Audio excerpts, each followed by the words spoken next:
नमस्कार बच्चों, वंदे मातरम। सत श्री अकाल। माता कृष्णावंती महाविद्यालय के यूट्यूब चैनल पर बीए प्रथम वर्ष के भूगोल विषय की कक्षा लेकर के आपके सामने हैं। अब तक आपने भूगोल की सामान्य जानकारियाँ, विश्व मानचित्र और महाद्वीपों के बारे में अध्ययन किया। आज अपने पृथ्वी के बारे में अध्ययन करेंगे। अर्थ, इसको अंग्रेजी में अर्थ कहते हैं। अर्थ के बारे में अध्ययन करेंगे। आपने देखा होगा ब्रह्मांड के अंदर कितने ग्रह हैं? 8। वर्तमान में 8 ग्रह हैं। प्लूटो को ग्रह नहीं माना गया है। क्यों नहीं माना गया है और कौन कौन से ग्रह की क्या विशेषताएं हैं, ये हम सौर मंडल का जब अध्ययन करेंगे, सोलर सिस्टम का जब अध्ययन करेंगे, तब आपके सामने बातें रखेंगे। ग्रह को प्लेनेट कहते हैं अंग्रेजी में। तो उन सभी ग्रहों में पृथ्वी एकमात्र ऐसा ग्रह है जिसके ऊपर जीवन है। और अपने कौन से ग्रह पर रहते हैं? पृथ्वी। जाहिर सी बात है, हमने पृथ्वी पर रह रहे हैं, है ना। और पृथ्वी के भी किस महाद्वीप में? जो विश्व का सबसे बड़ा महाद्वीप है, एशिया, उसमें। और उसके भी किस राष्ट्र में, किस देश में? जो जनसंख्या की दृष्टि से दूसरा बड़ा राष्ट्र है और क्षेत्रफल की दृष्टि से 7वां बड़ा राष्ट्र है विश्व का, उसका नाम है भारत। और भारत के अपने राजस्थान प्रांत में रहते हैं, है ना, जो सबसे बड़ा है। अब देखो, अपने सभी एकमात्र ग्रह है पृथ्वी जिस पे अपने रहते हैं। विश्व का सबसे बड़ा महाद्वीप एशिया, उसमें अपने रह रहे हैं, है ना। और विश्व का 7वां बड़ा देश और दूसरा जनसंख्या की दृष्टि से बड़ा देश भारत, उसमें अपने रह रहे हैं। और उस भारत का सबसे बड़ा प्रांत राजस्थान, क्षेत्रफल की दृष्टि से उसमें अपने रह रहे हैं। तो कितने भाग्यशाली हैं अपने, है ना। आज अपने इस पृथ्वी के बारे में कुछ बातें करते हैं।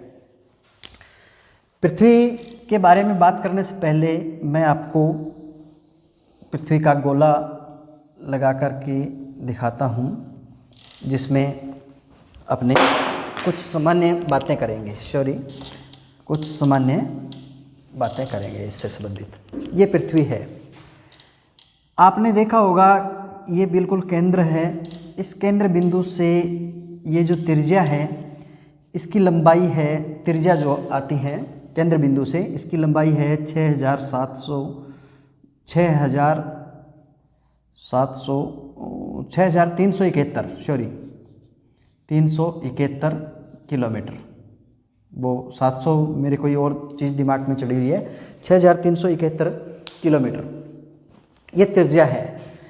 इस त्रिज्या की बात ना करके हम इसके व्यास की बात करते हैं। अगर भूमध्य रेखीय जो सेंटर लाइन है, अपना सेंटर लैटिट्यूड है, भूमध्य रेखीय जो बिल्कुल एकदम बीच में लगा हुआ है, 0 डिग्री अक्षांश है, 0 डिग्री लैटिट्यूड है, उसकी अगर हम बात करें तो उसकी जो व्यास है, विषुवत रेखीय या ध्रुवीय व्यास है, उसकी लंबाई है 12,756 किलोमीटर। ध्रुवीय व्यास जो ध्रुवों के ऊपर आपको बताया था कि यहाँ सिर्फ पॉइंट हैं, ये नॉर्थ पोल है, ये साउथ पोल है, ये दक्षिणी ध्रुव है, ये उत्तरी ध्रुव है। इनको पोलर डायमीटर कहते हैं, ध्रुवीय व्यास को पोलर डायमीटर, जिसकी जो लंबाई है वो है 12,713.6 किलोमीटर। इनका जो अंतर है वो 43 किलोमीटर का अंतर है। कितने किलोमीटर का अंतर है? 43 किलोमीटर का अंतर है। पृथ्वी का हूबहू अगर आपको मॉडल देखना हो तो ग्लोब है, और ग्लोब मैं आपको दिखा रहा हूँ। ये देखो, ये ग्लोब है, देख रहे हो ना, ये पृथ्वी है। अब ये पृथ्वी 2 प्रकार से गति कर रही है, घूम रही है। रोटेशन जिसको कहते हैं, परिक्रमण या घूर्णन गति, रोटेटरी मेंशन जो है, वो जो पत्ती है रोटेशन वाली, वो ये दो प्रकार से कर रही है, घूम रही है। अब ये दो प्रकार से कैसे घूम रही है? एक तो पृथ्वी, जैसे ये ग्लोब आप देख रहे हो, इस ग्लोब का ये देखो ध्रुवों के ऊपर से ऐसे बैठी हुई है और बीच में से ये देखो जो उभार लिए हुए हैं पूरा, तो ये अपने अक्ष पर ऐसे घूम रही हैं। कैसे? पश्चिम से पूर्व की ओर। कैसे घूम रही हैं? पश्चिम से पूर्व की ओर। पश्चिम से पूर्व की ओर घूम रही है, एंटी क्लॉकवाइज ये घूम रही है, ठीक है। और ऐसे घूमते घूमते अपनी सतह के ऊपर और सूर्य के चारों ओर चक्कर लगा रही है, ऐसे सूर्य के चारों ओर। सूर्य आकाशगंगा का चक्कर लगाता है, आकाशगंगा में घूमता है, लेकिन पृथ्वी जो है वो सूर्य के चारों ओर चक्कर लगाती है, ठीक है। अब इसकी जो घूर्णन गति है, ये जो रोटेटरी मोशन वाली जो गति है, दैनिक गति जिसको कहते हैं, इसकी जो गति है, इसकी जो अवधि है वो है 1610 किलोमीटर प्रति घंटा चाल से ये घूम रही है। और ये 23 घंटे 56 मिनट और 4 सेकंड में एक चक्कर अपना पूरा कर लेती है। कितने? 23 घंटे 56 मिनट और 4 सेकंड। 4 सेकंड में एक चक्कर पूरा कर लेती है, जिसको दैनिक गति कहते हैं, पर डे, जिससे दिन रात बनते हैं, डे नाइट, ठीक है ना। दिन रात बनते हैं, जिससे दिन और रात।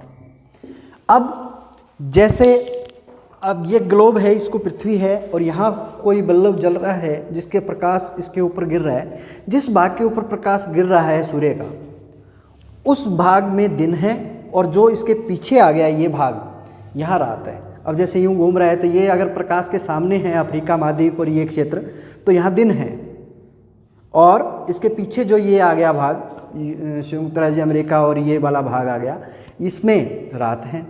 तो इससे दिन रात बनते हैं प्रतिदिन की गति से। पृथ्वी सूर्य के चारों ओर घूमती है, तो उसमें भी समय लगता है। कितना? 365 दिन। कितने? 365 दिन। 5 घंटे। कितने? 5 घंटे 48 मिनट। 365 दिन, 5 घंटे 48 मिनट और 46 सेकंड। 46 सेकंड का समय लगता है सूर्य के चारों ओर पृथ्वी को घूमने में, ठीक है। और पृथ्वी सूर्य के चारों ओर, मैं यहाँ बना रहा हूँ, पृथ्वी जो सूर्य के चारों ओर घूमती हैं वो अंडाकार आकृति में घूमती है, इस तरह से अंडाकार आकृति में घूमती हैं। अंडा आपने देखा होगा, एग की आकृति में पृथ्वी सूर्य के चारों ओर घूमती है, ठीक है, अंडाकार आकृति में, इस तरह से। आई बात समझ में? तो सूर्य के चारों ओर घूमने में 365 दिन, 5 घंटे 48 मिनट और अपने 46 सेकंड का समय लगता है। इस समय में अगर हम औसत की बात करें तो 365 दिन और 6 घंटे कह सकते हैं, लेकिन इसको आप यूं भी कह सकते हो 365 सही 1/4 दिन। इसीलिए प्रत्येक चौथे वर्ष फरवरी जो होती है वो 29 दिन की होती है, हर चौथे वर्ष, ठीक है। जिस सन में 4 का भाग पूरा पूरा चला जाए उस वर्ष फरवरी 29 दिन की होगी, अन्यथा बाकी सब दिनों में 28 दिन की होगी, ये ध्यान रखना। तो ये 2 प्रकार की गतियां हैं, और ये जो जिससे मौसम में बदलाव आता है, ऋतु में परिवर्तन आता है, वो सूर्य के चारों ओर घूमने से होता है। कभी सर्द ऋतु आती हैं, कभी ग्रीष्म ऋतु आती हैं, कभी वर्षा ऋतु आती हैं, है ना, जो ऋतुओं में परिवर्तन होता है। और दिन रात किससे बनते हैं? दैनिक गति से, घूर्णन गति से, जिसको कहते हैं परिक्रमण गति, रोटेशन। ठीक है, तो परिक्रमण गति के कारण अपने जलवायु मौसम दशाओं में इनमें परिवर्तन आता है। अब पृथ्वी एकदम ऐसे गोल नहीं है अपने सतह के ऊपर, पृथ्वी झुकाव में है, झुकी हुई है पृथ्वी। और पृथ्वी झुकी हुई कितनी है? 23.5 डिग्री झुकी हुई है। कितनी झुकी हुई है? 23.5 डिग्री झुकी हुई है पृथ्वी अपने अक्ष पर। जैसे ये देखो, ये पृथ्वी है, ये देखो ये ग्लोब झुका हुआ है ना, ये 23.5 डिग्री का झुकाव है इसका। कितना है? 23.5 डिग्री का। और ये जो कोण बनाते हैं, ये कोण बनाती हैं 66.5 डिग्री का, जो कोण बनाते हैं। ठीक है ना, यहाँ से झुकाव कितना है? 23.5 डिग्री का, और ये कोण बनाती हैं ये 66.5 डिग्री का। इसीलिए पूरी पृथ्वी के ऊपर दिन रात एक जैसे नहीं होते। कई जगहों पर आपने देखा होगा, जैसे अब अपने यहाँ रात बड़ी हैं, और दक्षिण के अंदर कल मैंने बताया था, जैसे जो ऑस्ट्रेलिया महाद्वीप है वहाँ पर अब दिन बड़े हैं। अपने यहाँ रात बड़ी हैं, वहाँ दिन बड़े हैं, वहाँ रात छोटी हैं। और अपने यहाँ रात बड़ी हैं और दिन छोटे हैं। ठीक है ना, तो ये इसी के कारण है, 23.5 डिग्री झुकाव होने के कारण इसका 66.5 डिग्री का कोण बनता है, तो जिसके कारण दिन रात छोटे बड़े होते हैं। अगर पृथ्वी बिल्कुल झुकाव नहीं लिए हुई होती तो दिन रात समान होते सभी जगह। ठीक है ना, और ये दोनों ओर से ऐसे घूम रही है। इसको नीला ग्रह भी कहते हैं, ब्लू प्लेनेट। ग्रह को प्लेनेट कहते हैं, तो ब्लू प्लेनेट कहते हैं। अब इस पृथ्वी के जो नज़दीक में ये जो कौन से सौरमंडल का हिस्सा है अपना, जो सूर्य दिख रहा है ना, जो सोलर सिस्टम है, उस सूर्य के अंदर अपना ये पृथ्वी, जो बाकी ग्रह हैं वो सूर्य के चारों ओर चक्कर लगा रहे हैं, इसलिए सोलर सिस्टम का हिस्सा है। और अपना जो सूर्य है वो आकाशगंगा गैलेक्सी के एक भाग में स्थित है, आकाशगंगा का हिस्सा है। और अपने यहाँ नज़दीक में सबसे नज़दीक जो मिल्की वे गैलेक्सी जो देखी गई है, मिल्की वे दुग्ध मेखला जिसको कहते हैं हिंदी में, वो सबसे नज़दीक आकाशगंगा है हमारी। ठीक है ना, मिल्की वे। और इसके नज़दीक में जो सबसे नज़दीक तारा देखा गया है, स्टार जो तारा देखा गया है, उसको प्रोक्सिमा सेंचुरी कहते हैं। क्या कहते हैं? प्रोक्सिमा सेंचुरी, जो निकट का तारा है, जो सूर्य से काफ़ी बड़ा है और पृथ्वी के सबसे नज़दीक का तारा है, स्टार है, वो है प्रोक्सिमा सेंचुरी। अब स्टार में और प्लेनेट में, ग्रह में और तारे में अंतर क्या है? जो तारा होता है उसमें स्वयं का प्रकाश होता है, और जो ग्रह होता है वो तारे के प्रकाश से प्रकाशित होता है, मतलब स्वयं का प्रकाश नहीं होता, ये ध्यान रखना। और जो ग्रह के चारों ओर चक्कर लगाता है वो उस ग्रह का उपग्रह होगा। है तो वो भी ग्रह, लेकिन उसको ग्रह नहीं कह सकते, क्योंकि वो जैसे पृथ्वी के चारों ओर चक्कर कौन लगाता है? चंद्रमा। एकमात्र ग्रह है पृथ्वी का, चंद्रमा। और ये चंद्रमा पृथ्वी के चारों ओर चक्कर लगाता है, तो इसलिए ये ग्रह तो है, लेकिन ये ग्रह नहीं माना जा सकता, क्योंकि ये पृथ्वी के चारों ओर चक्कर लगा रहा है, इसलिए ये पृथ्वी का उपग्रह है। ठीक है, और एकमात्र उपग्रह है पृथ्वी का। नीला ग्रह इसलिए कहते हैं कि इसके 71% भाग के ऊपर जल है और 29% भाग पर स्थल है, इसलिए इसको नीला ग्रह कहते हैं। दूसरे ग्रह पर जाने पर जब पृथ्वी को देखोगे अंतरिक्ष में जाकर के, तो ये नीला ग्रह प्रतीत होता है, नीला ग्रह दिखता है। ये है हमारी पृथ्वी की एक सामान्य जानकारियाँ जिसके बारे में आपको बताया। और ध्यान रखना, इस पृथ्वी के ऊपर विश्व का सबसे गहरा गर्त जो खाई है, वो गहरा गर्त जो है वो मेरियाना ट्रेंच, मेरियाना गर्त है, और उसकी कितनी मीटर गहराई है? 11,022 मीटर गहराई है। और विश्व का सबसे ऊंचा माउंट एवरेस्ट, जो चोटी है विश्व की सबसे ऊंची माउंट एवरेस्ट, वो 8,848 मीटर, नई किताबों में आएगा 50 मीटर। ये ध्यान रखना नई लंबाई के अनुसार। ठीक है, तो देखो एक जगह तो बहुत गहरा गर्त है मेरियाना ट्रेंच, और एक जगह माउंट एवरेस्ट बहुत ऊंची चोटी है ना।